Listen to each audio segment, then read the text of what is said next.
Yo, what is the word, man? What's the word, everybody? How's everybody doing, man, this morning? I just got my butt off work, man, and figured I'd bring this video to you all ahead of the DFS season. You know, since it's upon us, we have preseason football on the way, and I wanted to talk a little bit about DFS. For those who don't know what DFS is daily fantasy sports, and like the big juggernauts and DraftKings and FanDuel.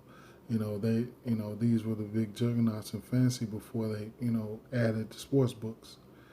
I got a lot of people that, they bet with FanDuel and DraftKings sportsbook, but they don't know anything about fantasy.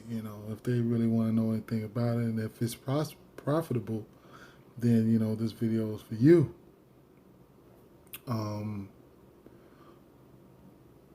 Major key. One thing I want to talk about is that's major key about this.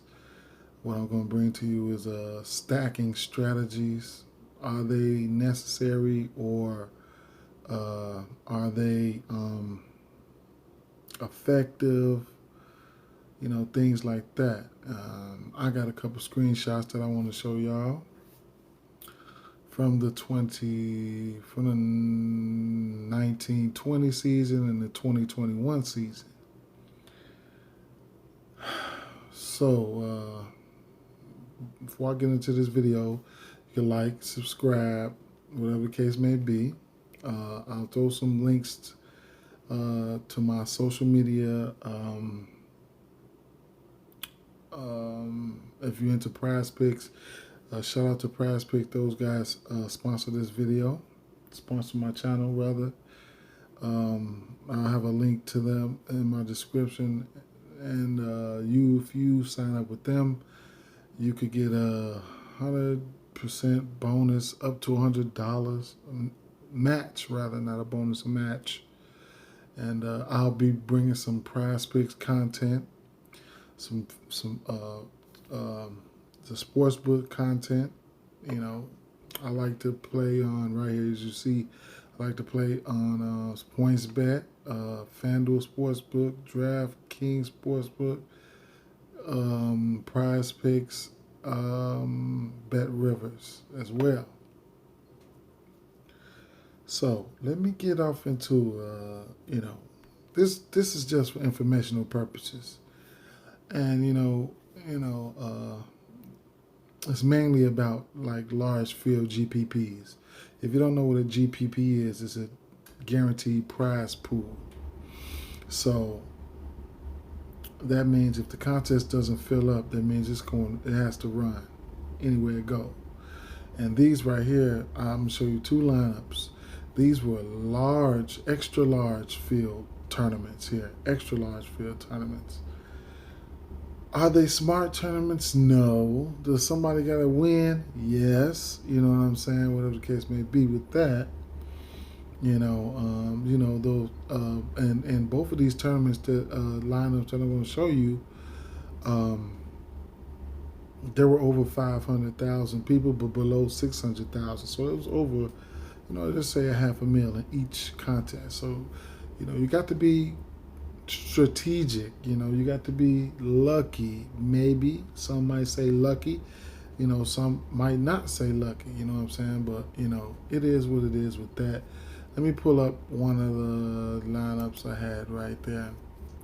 All right, this lineup right here was from 2000, from the 1920 season. Okay.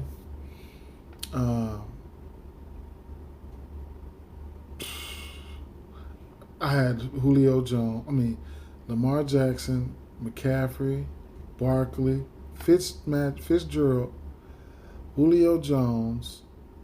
He laid an egg for me on the 15 fantasy points. He really hurt that lineup. Sammy Watkins, he was in a good spot. Probably never have a good game like that again. He had 49, almost 50 fantasy points. Mark Andrews, I stacked him. This is stacking. I stacked Lamar Jackson with his corner with his tight end. So I stacked those two guys. Chris Conley and 49ers defense. So I got Lamar Jackson in this large field tournament as almost 8% owned. I mean, 8% of the field. You know, they chose Lamar Jackson. McCaffrey was a no-brainer pick. I just had to go with him. Barkley was pretty disappointing. He was 18% owned, higher than McCaffrey. He gave me almost 21 fantasy points. That was a disappointment to me. I called Fitzgerald at 5%, and he had a very nice game for his price tag, whatever the case may be. Julio Jones, somehow the screenshot got tipped out. Julio Jones, I can't tell what percentage I had him at, but I'm quite sure it was high. He only gave me 15 fantasy points. I cringed at that right now to the day. Like I say, Sammy Watkins at 5% and Mark Andrews at 3%, and he gave me 20, almost 28 fantasy points. Now Conley, you know, he was under 1% on. He was a receiver that I really liked, especially with the negative script thing going on as far as Jacksonville versus Kansas City. Knowing Jacksonville will have to throw, knowing one of these receivers will have to benefit some type of way. So that was my reason behind going with Conley. Plus, it was a run back, okay? So it was a run back. The two pieces that I took from that game was Sammy Watkins, and I ran it back with Conley on top of a stack with Mark Andrews and Lamar Jackson, and the rest was runoffs. That year, 49ers had a pretty decent defense going up against Tampa Bay. I believe it was Winston quarterbacking. I know he was turnover prone. Winston loves to throw some interceptions. I got that defense at 3, almost 4% on, and they gave me 27 points. So, you know, as you can see, I did a little stack plus I did a Lamar Jackson stack and a Watkins with a run back of Conley on that lineup. Sometimes you want to tell a story when you do a lineups, whatever the case may be, get some correlation going on. But do you have to stack? No, you don't have to stack. You know, quarterbacks like Lamar Jackson, these guys, they don't really have to be stacked because he gets points in multiple different ways. Are there any rules to this? No, they're not. You know, so there's no rules to this, okay? May the best lineup that scores the most points win, okay? Here is, these circles are lineups that I did. So 1, 2, 3, 4, 5. I threw 5 darts into this contest, okay? So I finished 18 right here. And, you know, you can tell, see, every little bit counts when you're playing tournaments. Percentage points, sacks, you know, negative points will bring you up and bring you down in tournaments. It's just one of the ultimate experiences when you've being up there dancing with the stars up there in the top 10, the top 20, top 5, whatever the case may be. I finished with 273.6. One more point, 3 more points could have, you know, got me, you know, a little bit over 3 more points could have got me in the 7,500 range. In the 10,000 range at 276, you know, 277, 278, 5 more points could have got me, you know, in the 12.5 to 15K range. All right. So, you know, every little thing counts, you know what I'm saying? And, you know, your lineups, you know, I've been dancing I've been dancing in the top 10 area for some years now, you know. One of these days I'm going to crack them. I'm going to hit that number 1 spot. Let's talk about a lineup from the 2020 to 21 season. Okay. Here's the lineup right here.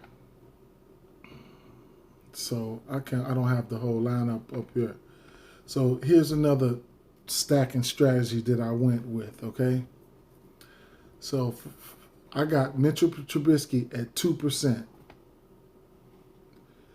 And before you know, this is not where I finished at, but I was dancing with the stars. I was in second place in this tournament. I believe that's as high as I got, but it was for 50K. All right.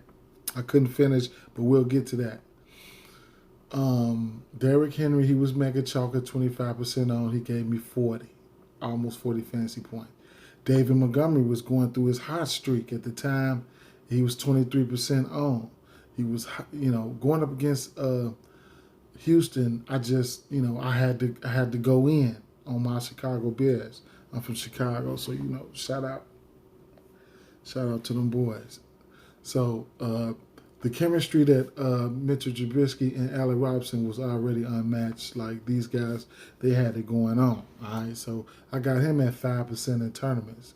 That was like a low-owned stack right there, but it was a triple stack. Tim Patrick, he was like he probably was in the 3K range. That's how much he probably cost. So I took a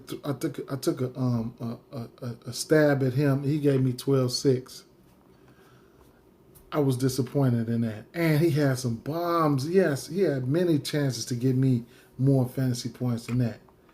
So Hanson. Now, this was a run back. Okay, so the Bears were playing Houston, and all my DFS players, Hanson, he had a stint last year, so I ran him back with my Chicago stack since they were playing each other, and I didn't mind running Hanson back, especially with Watson quarterbacking. All right, he did give me 12.6, so I couldn't complain. He was probably the flat minimum at 3K. Then Mike Gesicki. He was in a good spot to me. Miami had a decent defense. They was dealing with some injuries in the wide receivers, and actually, you see the Q tag right there. He got hurt on that drive, and I was, oh my God! Look, Tua was going to him left and right, just he was just going to him on that whole drive, man. And he was getting ready to go down there and score. I know he was, man. And he got hurt, man, in the fourth quarter, man. In the fourth quarter, right there by the goal line, man. That was crazy. That was crazy as hell, man. That was super crazy. Then Austin Eckler. I got him at 14% on. He gave me 21 fantasy points. Man, this lineup had the blues because he got benched. He got benched and damn, on the last drive for some reason. Like, damn, that was crazy, man. Then, when you sweating a lineup like this, you got to deal with the rise and fall. So I had fell down to third place, whatever the case may be, and how many lineups did I have in there? I had 1, 2, 3, 4, 5, 6, 7, 8, 9, 10, 11, 12. I had 12. I had through 12 tournament darts in there. I had 12 lineups in there. Then when it's all said and done, I end up finishing right here in 16th place. Man, I was in the top 5%. I mean 5. I was at top 5. I had stopped taking screenshots at the time. Oh, and I had Washington football team, defense. So,